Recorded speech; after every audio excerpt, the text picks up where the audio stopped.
Good morning, everybody from AHCP. Welcome. I want to start with a motivating quote here on Motivation Monday by Wayne Gretzky, and if you're an Office fan, also by Michael Scott. You miss 100% of the shots you don't take.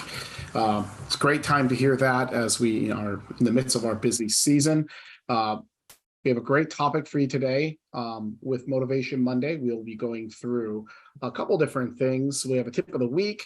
We're going to go through some sales shout outs, and then we will talk about setting SMART goals as we get into the latter part of this year. Maybe if you've had goals you've set previously, this gives you a good refresher if you want to start some now before the end of the year or use this for the start of the new year into next year.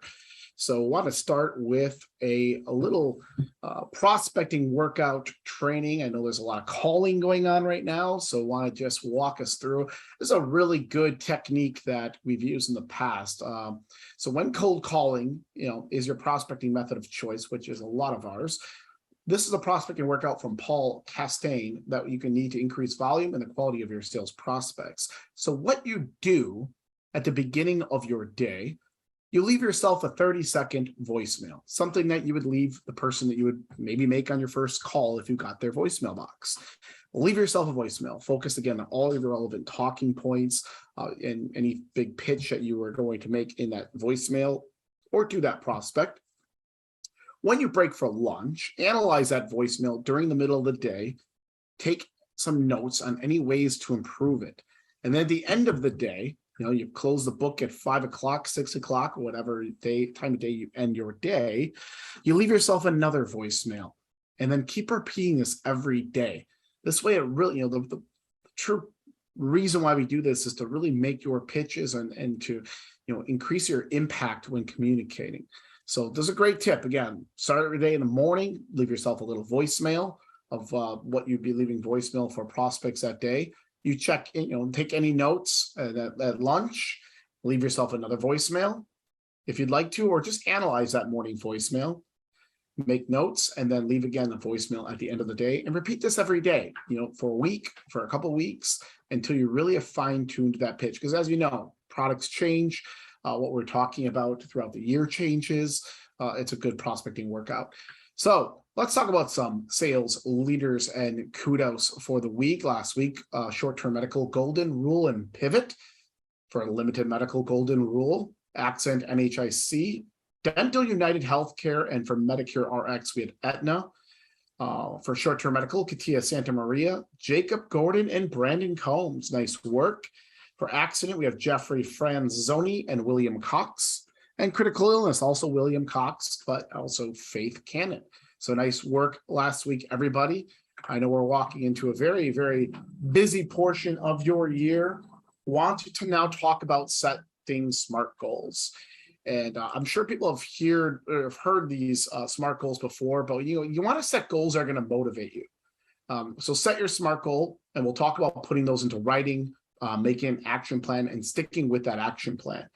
So you probably have heard, you want to make sure goals are going to motivate you. What is something of value to you? Are you saving up for a new house, a car, getting out of debt, whatever it might be? What is the end outcome you want to reach? But make this goal something you value deeply. Some people, make the goal of, hey, I want to save enough money to pay cash for a vacation. Everyone loves vacations, right? So set something that's very, very important to you. That's going to motivate you. And as we talk about this acronym, this is something that's very commonly out there. What SMART goals are is, yes, they are SMART, but it is an acronym for specific, measurable, attainable, relevant, and time-based. So let's walk through each step of SMART goal setting. The first one's be specific. You don't want vague goals. They have to be specific. You'll hear SMART goals used a lot for like the weight loss industry. People always make a New Year's resolution of, hey, I want to lose 20 pounds this year. Or in the financial industry of, I want to save this amount of money for a down payment on something.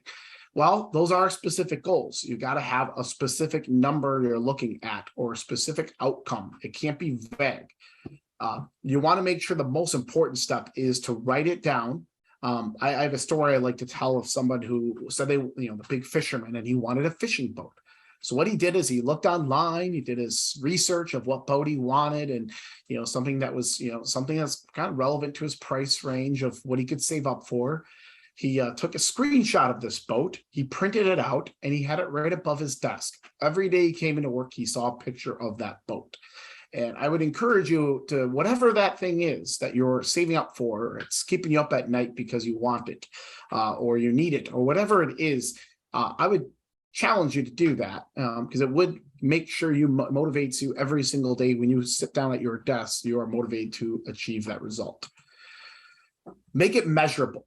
You want to make sure this is something that you can measure. So month 1, month 2, you can see and track your progress. Again, weight loss industry. If you want to lose, right, you want to lose 10 pounds in the year, which isn't a lot, right? But if you want to lose 10 pounds and that's your outcome, you got to divide 10 pounds by 12 months. And you'll know after every month your progress, and if you are pacing towards hitting it, exceeding it, or falling short of it. So have something that's measurable. So if you want to buy this boat, like this person did, just using this as an example, how much does this boat cost, right? How long is it going to take to get it once you have the money to do it? Okay, so if we know how much it's going to cost, you have to determine how much each month or each week, each day, you need to save in order to buy this boat. That's just an example. I'm not saying everyone needs a boat here, but that's how you would do that. So track it weekly. You maybe have an Excel spreadsheet and have something that you can document and see how you are actually doing. One really important one, and maybe the spelling should be mix match, right? But if you're going to set a goal, it's got to be something you can attain, right? We'd all want to make $1 million, but setting a goal of, hey, I can make $1 million by the end of the week. Well, that's not probably attainable for most people, right? Not majority of people, right? You got to set something that's actually realistic. And can be done within the time frame allowed. Is it possible to do this by this time frame allowed? What things and course of action am I going to have to take to do this? Because the thing about SMART goals, you got to set a goal, but there's going to be behaviors that are going to need to change in order to reach this goal. It can't be something that's just, if you keep doing things the way you're doing, it's going to get there for you. You also got to look at what roadblocks you're going to face. What is going to get in the way of you achieving this goal? That's a very important thing. And also going back to the measuring of it, you got to track it. How often are you going to track it to make sure it is actually attainable? Next is relevancy. Is this goal relevant to your long-term goals? Is it a long-term family goal?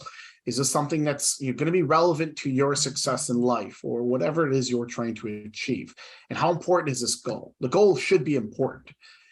And when you reach it, what does that success look like? So for relevancy, make sure this is a relevant goal.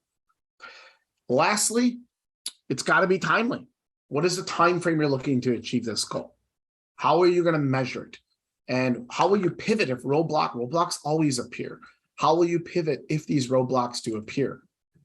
So again, set your goals in writing, make it tangible. The physical act of writing down a goal is important. If you don't write it down, it just is a dream. Use affirmative words like I want to do this. I will lose 5 pounds the next month. I want to lose 5 pounds. And it's got to be something you want to do. And post your goals, like I mentioned before, in a visible place, your mirror, your fridge, in your car, whatever it is, have it out there. And it's very important to make that action plan. What are the individual steps needed to take to do this? Write them down, cross them off as you complete, and use metrics to build your roadmap. And keep at it, keep activities, find activities and find time to set aside to look at these goals, build reminders in, set an Outlook or whatever email system you're using, set a calendar, Google Calendar, or Apple Calendar, whatever it is. Set a reminder every week, either be a Monday or Friday, to check in on your goal progress. And don't get discouraged. Roadblocks will come up. Things happen. That's life. But try to stay the course. Make sure if it's something you really want to do and it's very important, stay the course. Want to thank everybody for joining today. I know it's very busy time of year. I hope these were some good relevant things to what you're going through right now. If you have any questions, feel free to call us at Agency Services at 877-228-8773, or you can email us at training@ahcpsales.com. I'm David Remersman. Again, I want to thank you for joining me this morning, and have a great day.